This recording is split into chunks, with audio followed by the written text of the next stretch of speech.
Today's episode is proudly sponsored by the Rising Tide Mastermind. The term mastermind was originally written in Napoleon Hill's book, Think and Grow Rich. Before that, the earliest documentation that we have of a mastermind group was Ben Franklin's group that he used to meet every single week in a tavern that he called Huntus. Nation, there's no doubt about it. Life is too short to do it alone, and it's not very much fun to do it alone in. Nation, I urge you to go to scalinguph2o.com and find out if the Rising Tide Mastermind is right for you. I'd love to have a 15-minute call with you to explain all things Rising Tide Mastermind and see if this is a group that's right for you and you are right for the group. Go to scalinguph2o.com/mastermind. Hello, Scale It Up Nation. Trace Blackmore here, your host for the Scaling Up H2O podcast, the podcast where we scale up on knowledge so we don't scale up your systems. And today's topic, we're going to be talking about one of the ingredients that create scale in your systems. But before we get there, who can believe it's the last month of the year? I think this year has just flown by, and it's my hope that you have been tracking all of your goals throughout the year, and hopefully you just have 1/12 of your goals left for the month of December. Now, that being said, December is normally the most productive month because people are trying to get everything they should have been doing done within the month of December because there's no year left after December. So each and every year, I always see sales numbers increase in the month of December, and that has been across the board in every industry. And there you go. So hopefully you have a great sales month this month. And it's my hope that maybe you can continue that trend through next year and make sure you're taking advantage of each and every month to achieve your goals, because you've got 12 months to do them. And take it from me, it's a lot easier to accomplish a 12-year goal each and every month than it is to do it all in 1 month. Well, Nation, we are going to be doing a Pinks and Blues episode today. And I get so many comments how people love our Pinks and Blues episodes. A lot of companies assign Pinks and Blues episodes to their team, and then they discuss those episodes as a team so they can learn more. So maybe this is one of those episodes. But before we get there, I've got a few things I want to make sure you get on your calendar. The first one is Desalitics Water Week Online. This is an online conference taking place December 5th through 7th. We're going to have all of that information on our events page, along with the 2024 Wastewater Administrators Conference. This is taking place in Michigan, January 25th through 26th. This is where administrators and providers come together to interact across all things water. So we're going to have information on this on our website. By the way, that's put on by the Michigan Water Environment Association. And then finally, the 2024 Water Conference taking place in Austin, Texas, February 13th through 16th. This is hosted by the National Association of Clean Water Agencies. We're going to have all of these events and more on our events page. You can get there by going to scalinguph2o.com and navigating over to our events section. While you're there, check out all the resources that we have for you. It is amazing of all of the things that are curated for you right on the Scaling Up H2O webpage for you to learn more and do more within the industrial water treatment industry. Well, today's show is all about alkalinity. And if you are a long-time listener, you might be thinking, Trace, Didn't we already do a show on alkalinity? Well, thank you for listening. And yes, you are correct. That was episode 86. And that was a very, very long time ago. We are now on episode 340, and we received a bunch of questions around alkalinity. So the fine folks here at Scaling Up H2O thought it would be a good idea to revisit that again, answering some of the questions that listeners like yourself wrote in and asked us. Now, if you want to ask a question, don't feel like these people are getting any special treatment. You have the same ability to do what they did. How did they do it? They went to scalinguph2o.com, went over to our ideas page, and they just told us what they thought. Now, you can ask a question, you can suggest a topic, you can suggest a guest, you can do whatever you wish, and that helps us figure out what we're going to talk about on future episodes, and that's what we did, and we are talking about alkalinity. So, as many of you like to hear me say, this is fresh out of the Scaling Up H2O mailbag. Let's go ahead and start with defining what alkalinity is. Alkalinity is a measure of the ability of a solution to neutralize acids. It's a property of water and other substances, and it's usually expressed in terms of equivalent concentration of calcium carbonate in milligrams per liter or parts per million. Alkalinity is a crucial parameter in water chemistry and is often associated with the presence of carbonate, bicarbonate, and hydroxyl ions. Now, we're going to be talking about those a little bit later. In simpler terms, alkalinity reflects the water's capacity to resist changes in pH when an acid is added. Now, we typically call this buffering.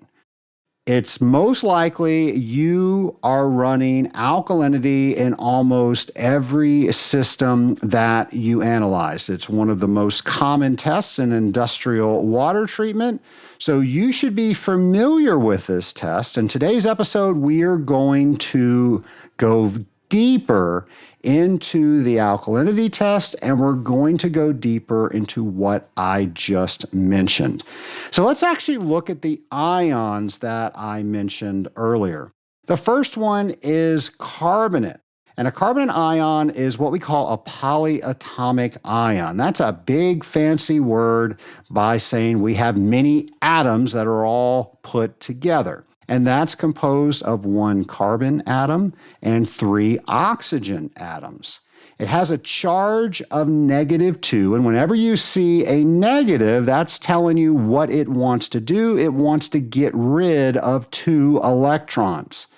And carbonate ions can react with hydrogen ions to form carbonic acid, which we can further decompose into water and carbon dioxide. We've all probably heard of carbonic acid, and this is something that we try to avoid when we are treating somebody's boiler condensate lines. How do we do that? We increase the pH, and here's a spoiler alert, thereby alluding to there must be some relationship between pH and alkalinity. If we are raising the pH so we don't have carbonic acid, obviously there's some relationship there. So anyway, so that's our definition of carbonate alkalinity. Here's another one that you might have heard of. It's bicarbonate alkalinity. And bicarbonate is also a polyatomic ion, a fancy way of saying many atoms smushed together. And that consists of 1 hydrogen atom, 1 carbon atom, and 3 oxygen atoms. Bicarbonate is a buffer in water systems, and that simply means that they can neutralize acid by accepting hydrogen, forming carbonic acid in water, just like we said before, and bicarbonate acids are often formed when carbon dioxide dissolves.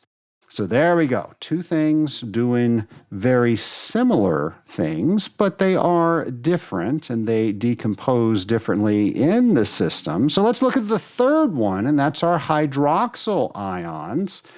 Hydroxyl ions are formed when the water molecule loses a hydrogen. They are basic, which means they are at a high pH and can react with acidic substances. In aqueous solutions, hydroxide ions can increase the pH of a solution, and this is the preferred pH that we monitor when we are treating boilers. Now, typically, we monitor carbonate and bicarbonate when we are treating cooling systems.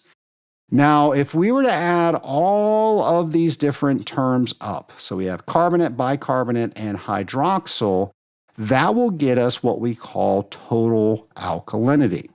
But typically, we just use carbonate and bicarbonate to determine total alkalinity, specifically in cooling water. So I know that can be a little confusing. So total is everything added up, but we in the water treatment community typically just use total as an addition of carbonate and bicarbonate alkalinity. So now we know the different species of ions when we talk about alkalinity.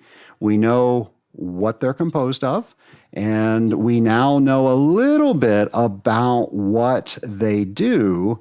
But let's go ahead and bring pH into this equation. Where does pH play a role in all of this?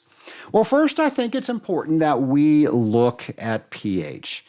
And pH is one of those things that everybody knows, everybody does, but they really don't truly understand it. And I had a fantastic chemistry professor, and she actually explained pH in a way that I modified to give you the definition that I'm getting ready to explain to you, which just allows me to send a shout out to all the wonderful teachers and professors out there that just instill a knowledge and a desire to learn more. So I hope this podcast does that for you. And I also hope that maybe you thank somebody that has helped you in your scholastic career. So let's go ahead and talk about pH. So if you will, imagine we have a scale and it starts at 0 and goes all the way up to 14. And of course, what's in the middle of that? Well, 7 is in the middle of that. And right above 7, we're going to mentally write H2O. And we all hear that water is neutral. And what does that mean? Well, it means that 7 is considered neutral because it's right in the middle of 0 and 14. But how do we use that knowledge to actually explain what pH is? So we're going to rewrite H2O as HOH. Now, if you've taken organic chemistry, this is probably how you were taught to write it because that's how water disassociates. Now, if you don't know what that means, that's just a big fancy word on how the ions come apart. So now we have H and OH. H is the hydrogen ion, and OH is the hydroxyl ion. Now, if we have a pH of 7, what that's telling us is we have equal H's and OHs. Now, they might be 7 trillion H's, but that means we have 7 trillion OHs. That's how that works. As long as we have the exact same amount, we have a pH of 7. The more hydrogens we have to OHs, the more acidic the solution is. That means the lower the pH gets. So the lower it gets, the more hydrogens. The higher it gets, the more hydroxyls and the less hydrogens we have. So right now, you've got a great understanding of the pH scale, but there's one more thing I want to throw in there. It's a logarithmic representation of the hydrogen ion. Now, we already talked about what the hydrogen ion is. That's that H that disassociates with water, and the more we have, it pushes down further to the low position.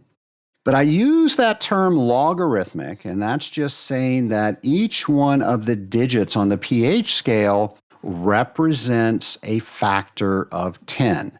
So if I go from 7 to 6 on the pH scale, that is actually 10 times more concentrated with hydrogen. If I go from 7 to 5, that is 100 times more concentrated. And we can go along down the row until we get to 0, where the whole darn thing is just hydrogen ions. We can go up the scale as well, and now we have two ways of saying as we move up, as we go from 7 to 8, we have 10 times more hydroxyl ions, or we can say we have 10 times less hydrogen ions. And the reason I mention that is because if we were to look at the definition of pH, pH is the measure of the hydrogen ion. So that's probably the more technical way of saying that. But I say all of this so you can now understand pH. So hopefully pH now is a lot more than what you are just putting a sample in your meter and pushing a button. You understand what that means. And there is a vast difference. So now you can use that knowledge to better understand every system that you are responsible for. Now that we've had a refresher on pH, let's go ahead and bring alkalinity into the equation. So if you can, go ahead and visualize that 0 to 14 scale. Now at a pH below 4.3, alkalinity does not exist. We have free mineral acids and carbon dioxide, and this is where we get our carbonic acid. Carbonic acid is 2 hydrogens, 1 carbon, and 3 oxygens. And if you test a boiler condensate line and it's 4.3 or below, be very concerned. You'll get a condition called condensate grooving, and this is a type of corrosion that looks like an inchworm ate away the bottom of the pipe. Why only the bottom? Well, gravity. That's where the water is in a condensate line. So you're only going to get condensate grooving in the very bottom. If you see any anomalies on the upper part of the pipe, something else is going on there. This is when you want to add a buffering agent to increase the pH in the condensate lines, because if we increase the pH, we now eliminate the ability of carbonic acid to form. Now, above 4.3, this is where we get bicarbonate alkalinity. Now, remember, that's 1 hydrogen, 1 carbon, and 3 oxygens. And then above 8.3, we will find carbonate alkalinity. This is 2 hydrogens, 1 carbon, and 3 oxygens. And above 10.3, that's where our hydroxyl alkalinity is forming, and that's our OH. Now, how does all this information help us? Well, I think it speeds me up in my ability to interpret my tests, so I can only run the tests that I need to run and not waste my time with things that I'm not going to find. So what do I actually mean by that? So using a pH meter, we can quickly determine which alkalinity that we should be testing for. Here's an example. If I had a pH of 7.5, I would not bother running hydroxyl alkalinity or carbonate alkalinity. Now let's face it, most of us on a 7.5, probably that's a cooling system, we're not going to run hydroxyl alkalinity to begin with. But a lot of us only run our alkalinity test, specifically our cooling water total alkalinity test, based on the directions. Now, those directions state that we are going to start our titration method by adding phenolphthalein. And I promise you, at a pH of 7.5, it is going to stay clear. And that's telling us that all of that alkalinity is going to be in the bicarbonate form. So why put that in there? It's not telling us anything. So we can start with the other juice that's there. That's the bicarbonate test, and we'll get into exactly what all of that is in a moment. And we can just start with that, and that will eliminate a whole step, speeding us up because we know what our pH is, and we can run our test more efficient. So with that, we can save a lot of time by only running bicarbonate alkalinity or M alkalinity. Now, I mentioned carbonate alkalinity earlier. That might be called P alkalinity, but more on those later. And since I only have bicarbonate alkalinity, that's the same thing as my total alkalinity. And typically, we just record that and we are good to go. And I just saved a whole part of that procedure. So if we didn't know that, we would have wasted time. We would have wasted reagent. Now, I typically don't mind wasting reagent, especially if I'm trying to learn something. So what I mean by that, if you are curious, go ahead and try testing for something and try to figure out what will happen if you do this or that. And if you have a hypothesis and you think you know what is going to happen and why it's going to happen, and you go ahead and run that test, you are learning. So feel free to do that. Feel free to try to figure out what's going on in your systems and how all of your tests work based on what you think you are going to get when you finish running those tests. But if you already know, don't run the tests that you don't have to run. That's just going to waste time and reagent. Like I said, reagent's relatively inexpensive, but the time you have is the most valuable resource. You are never going to get that back. Now let's talk about two of the items that I just mentioned, and that was P and M alkalinity. Now here's the deal. In industrial water treatment, it is very easy to get confused. We have multiple names for everything. So here's what I want you to do. I always want you to ask yourself, where did that name come from? And is that name the same thing as something else I might already know? And chances are it is, and we just have 15 different names for the exact same thing. I don't know why our industry does that, but trust me, we do. And one of those is P alkalinity. So if we say P alkalinity is the exact same thing as carbonate alkalinity. Now, why do we call it P? Well, it's because of the reagent that we use in the titration. That is phenolphthalein. That is the reagent that will turn pink if we have a pH above 8.3. Now, what is the first letter of phenolphthalein? Well, it starts with P, so there you go. That's where we get our P alkalinity. So P alkalinity is the exact same thing as saying carbonate alkalinity. Well, let's move to M alkalinity, and we get that name from methyl orange. And I'm willing to bet there's nobody in this audience that's using methyl orange on a regular basis. They're using probably a more easy titration method, but M methyl, the first letter of that reagent, is how we get the exact same name for bicarbonate alkalinity. Now, methyl orange changes colors in a pH range between 4.4 and 6.3. And typically you will use a color wheel or comparator box to determine what the alkalinity is based on the shade of color that methyl orange will get you. And a lot of the reagents that I've seen will combine bromothiamyl blue, which tests between a pH of 6 to 7.6, and that combination will be all on one color wheel or comparator box. Now, this is an older style test. You might see this in some cases, but in most cases, I'm willing to bet you're probably using the titration method.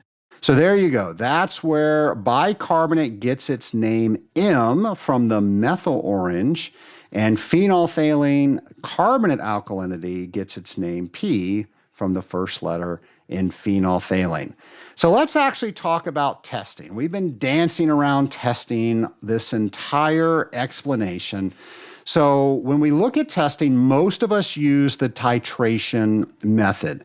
And there is a whole host of different reagents that we can use, but the most common combination of reagents that most of us use for alkalinity is a combination of phenolphthalein and bromol cresyl green thymol red and sulfuric acid. So if you were to look at your total alkalinity test, most likely those are the reagents that you are using.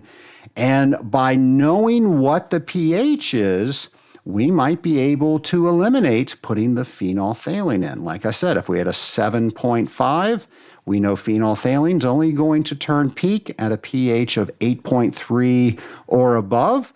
And if it doesn't turn pink, that means we have no carbonate alkalinity in the system. Now, here's the thing. Maybe your meter says that the pH sample is 8.5 and you put some phenolphthalein in your meter and it doesn't turn pink. Well, I'm here to tell you that sample is not a pH of 8.5. Phenolphthalein does not know how to lie. Its only purpose in life is to turn pink at a pH of 8.3 or above. Now, your meter, on the other hand, it will lie to you whenever it is not taken care of well. So make sure you have a happy meter. How do you have a happy meter? Make sure it stays clean. Clean it properly. Make sure you're not bending anything as you are cleaning it. And you want to make sure that that little glass cell not only stays clean, but it stays hydrated. As those probes are used, they start to leach out the juice that is inside that they need. We can talk more about that, but that's another show. And you want to make sure that that meter has the proper juice on the outside to keep the inside of the juice inside that glass nice and happy. Now, that being said, you do not want to use pH 4 buffer because that contains a dye to let you know it's pH 4 buffer, and that dye will actually migrate into that glass, and that will mess up the internal juice. So don't do that. Make sure you're buying electrode storage solution and make sure your meter stays clean, and you will have a nice, happy probe for a very long time. The other thing that you want to do is calibrate your meter on a regular basis. So typically you calibrate your meter with a 7 pH standard, a 4 standard, and a 10 standard. And I do this at a minimum of every single week after I clean my meter. And I clean my meter weekly unless I have kind of a gnarly sample. And then in between every test, I rinse it out thoroughly. And then I store it in the solution that we just mentioned.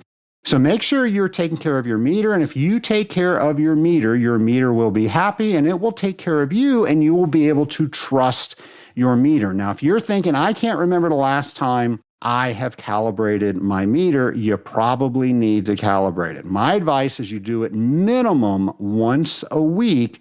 And every time that you reach for that meter, you know it's clean, you know it's hydrated, you know it's calibrated, and it is ready to go. And that is going to serve you very well in this industry. But if you're ever out there and you get a pH that is below 8.3, and the phenolphthalein turns pink, you know your meter is incorrect. We can say the inverse as well. If your meter says it's higher than 8.3 and it doesn't turn pink, phenolphthalein does not know how to lie. Unfortunately, your meter does.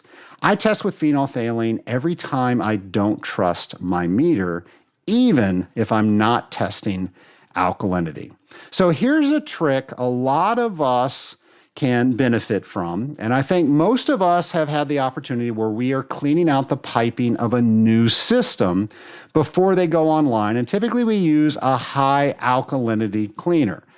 And after that cleaner is circulated through the system for the required amount of time, a lot of us will ask the customer, since they are on site, to start the system flush so we can turn over that system water. And when we arrive, the system is nice and flushed out and we are able to put in our corrosion inhibitor.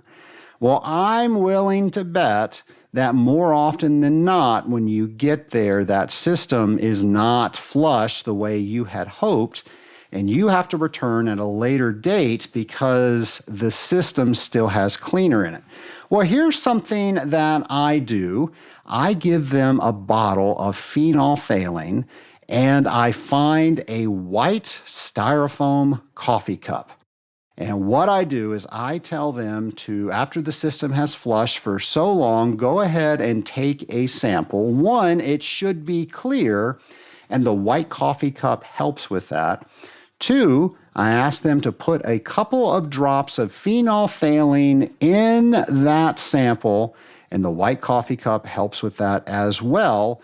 And if it turns pink, they need to continue to flush. If it turns clear, please call me and I will come out and put the inhibitor in. I cannot tell you how many times that has saved me, and it will save you, and it will make sure that you are not wasting the time you do not have to waste, and probably save you a couple of tanks of gas. So with that, let's go back to our testing methods. If you're using the method we were just talking about, this is the titration method, please be sure to clean all of your testing apparatus every single time you finish running the test.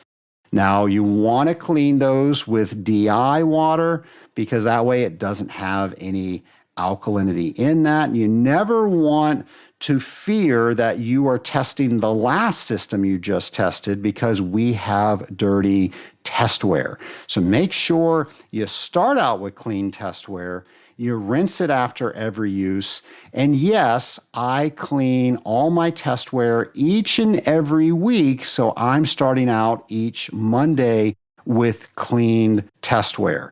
And we have a special dishwasher here that we clean all of our labware with. And of course, we use phosphate-free soap to make sure that we're not going to add that into our testing situation. And we actually have a DI resin right before our dishwasher, so we can change that over and we can rinse with just water. And that way we don't have to worry about anything in our testing vials that we might test for later.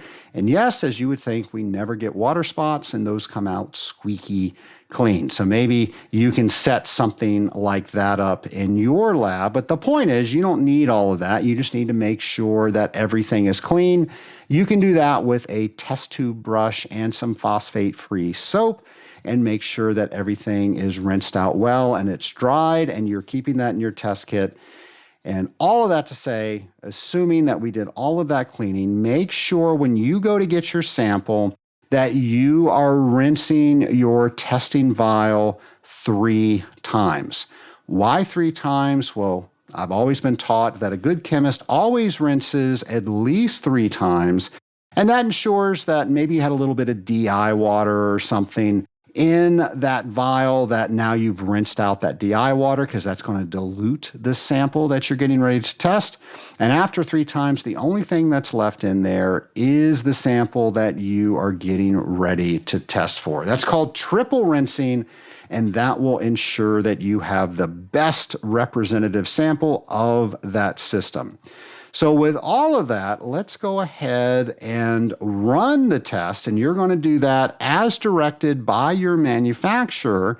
And when you're done doing that titration, you're going to have to apply your multiplier. Yes, that's right. I said multiplier. What is a multiplier? Well, a multiplier takes into the equation that they're all different sorts of sulfuric acid out there. And typically that's what's used in this alkalinity titration test is sulfuric acid. And depending on the concentration, you have a multiplier that you are going to have to multiply whatever the answer you got to. And that's going to be how many drops you got when the color change happened. Now, here's a mistake a lot of people make. They will simply assume that their company keeps sending them the exact same acid concentration, and they never look at that.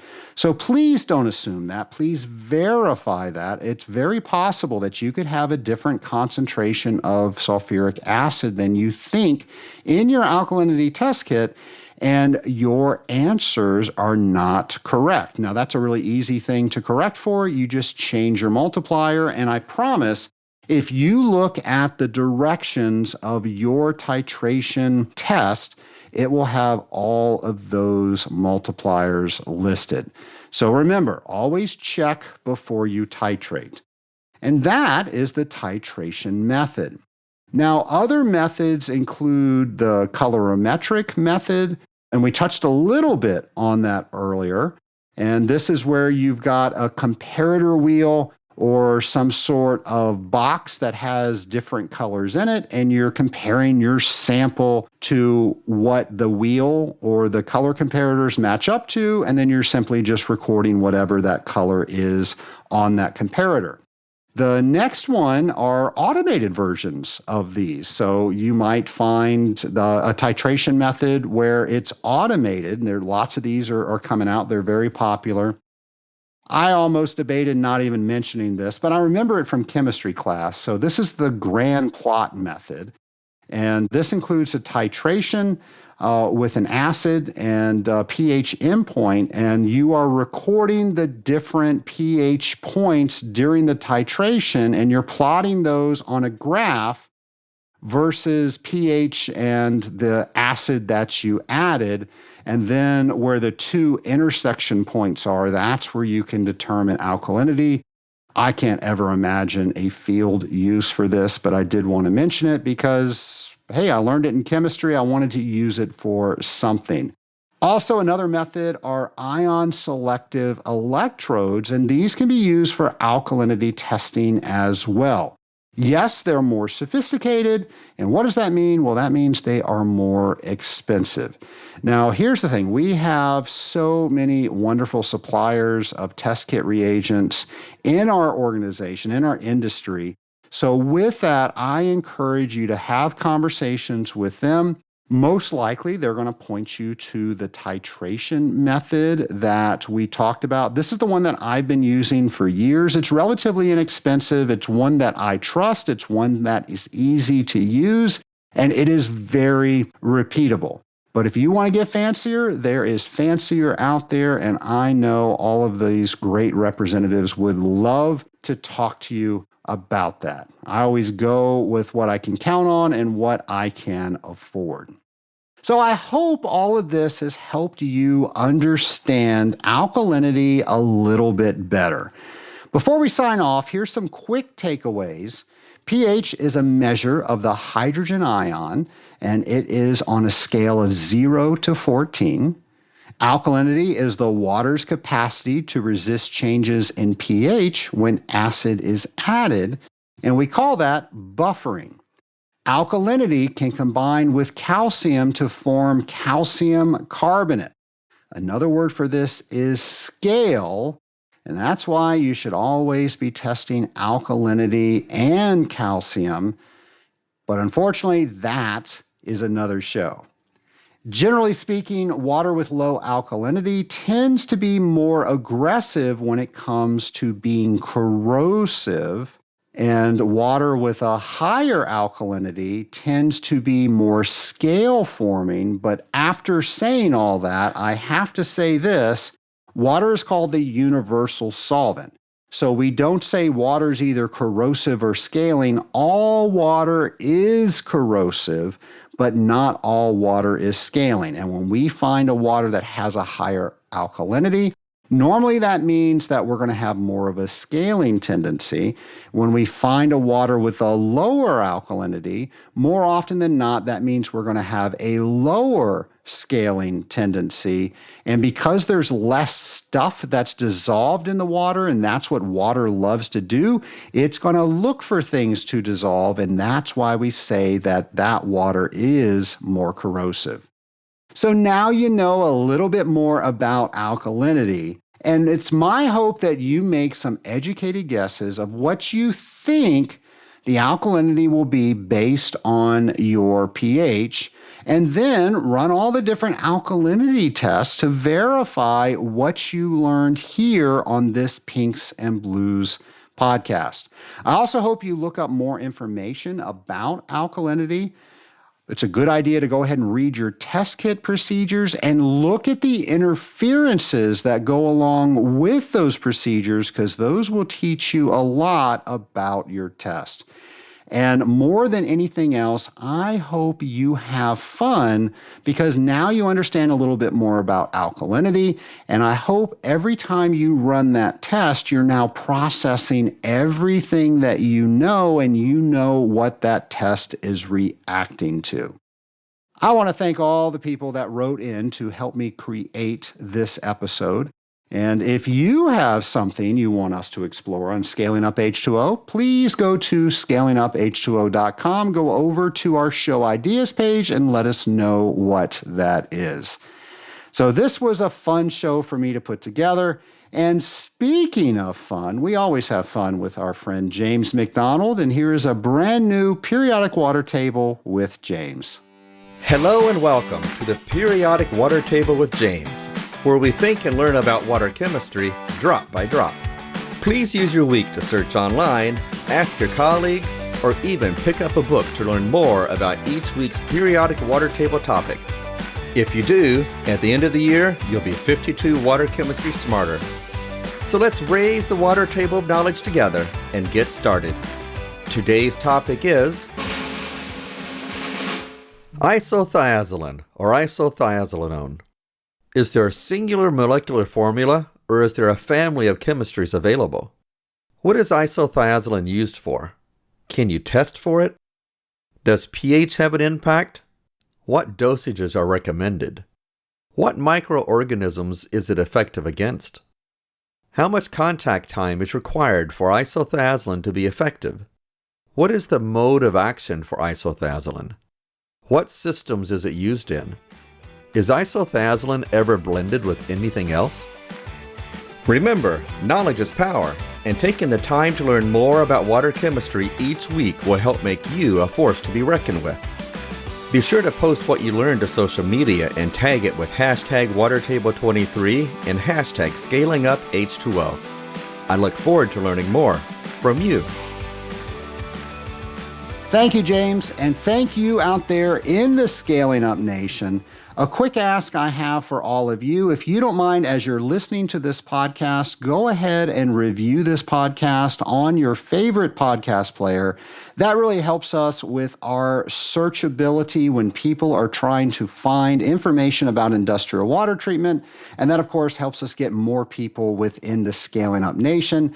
And more people in the Scaling Up Nation means that we are getting more and more people that help us with this show and help us raise the bar in the industrial water treatment industry. Have a great week, folks, and we'll have a brand new show for you next Friday.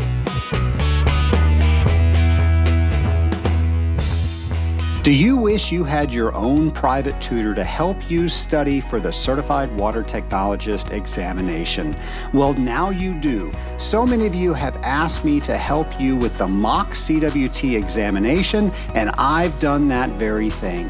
If you go to scalinguph2o.com/CWT prep, again, that's scalinguph2o.com/CWT prep, you will see that I've created a course and I tell you everything I know about each one of those mock questions. It's my hope that that helps give you the confidence you need to sign up to get certified today.